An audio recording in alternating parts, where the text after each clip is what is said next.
Well, Dan, welcome again. It was nice meeting you. Nice to meet you too. Let's do a little recap on what we were talking about earlier. First tee shot, obviously that's a lot of nerves for our members, even for you and I as golf professionals.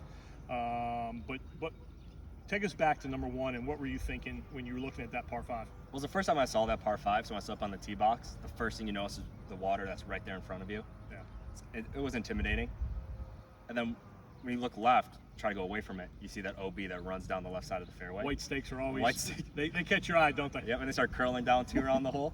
So that's the two major things I noticed. Then after learning a little bit about the course setup, seeing what the carry number was, how much room I had beyond it, left and right, I was able to kind of narrow in, like, this is still a par five, I can still take it over. So if I aim a little bit left, that's probably the best direction I should hit the ball in, because I'll be fading it away from the OB, but also be hitting it in a good spot where I won't miss too far right and take it deep into the water. Correct. Which I think would be the smartest play that I personally saw myself taking. I mean, the cardinal sin there, obviously, is starting the ball over the water and then not having the speed or the power to carry the water. Yep. Because then you're just re-teeing right from the tee. I think, course management is so critically important, whether it be a golf professional or our club members.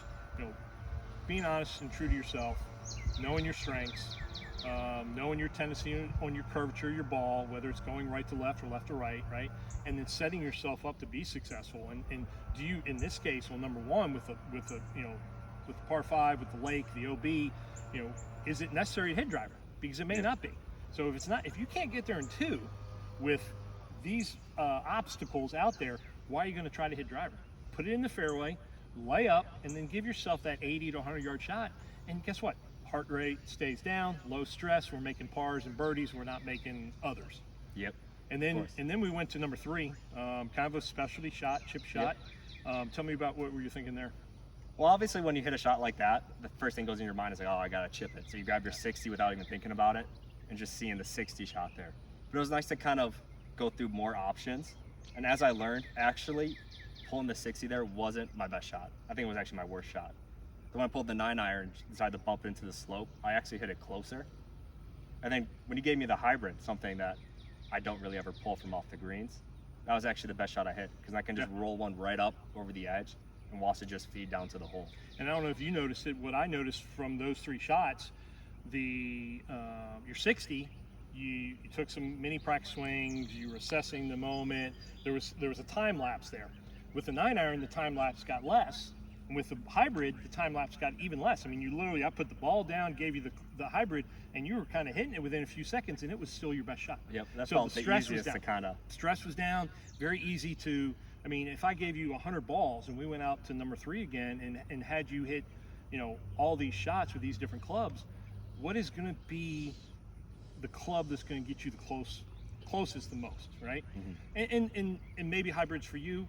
Maybe Mr. Jones, your member, maybe it's a 9-iron, Mr. Smith over here, maybe it is a 60, and that's fine. But it's, again, going back to that course management, understanding what your strengths are, and thinking outside the box. Don't, on that specialty shot on number three, just don't go pulling up in a golf cart, parking it, and grabbing your putter and grabbing your 60. Yep. There's other options. So, anything else in closing? Yeah, so it's always smart to just take 10 seconds rather than just stepping up. Yep. Just take 10 seconds and look, where am I safe? Yep. I think that's something I can really take forward into the future. No doubt. Just play towards the safety and not always try to hit the most difficult. Right. There's no, scores, there's no pictures on the scorecard. True. And there's no room for ego in golf, right? Yep. In the end, we're adding up 18 scores on, one for every hole, and we're putting a score on the scorecard. But it's thinking outside the box, not being locked down to what maybe comes natural to you, whether it's on that tee shot on number one. If you can't carry the water, why are you going to hit driver? If you can't get there in two, why are you going to hit driver, right? Be smart on that chip shot on number three, certainly utilizing different clubs.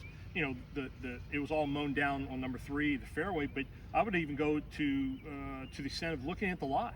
Is the lie good? If the lie is sitting down a little bit, I mean, this is a living, breathing entity out here at the golf course, and it goes through good times and bad times. If it's sitting down, then we're definitely not using a high lofted club. Yep. We're going to end up stuffing it and having it roll back to our feet. So you bump that hybrid or even a 5-iron. So good job. Thank you so much. Yeah, absolutely.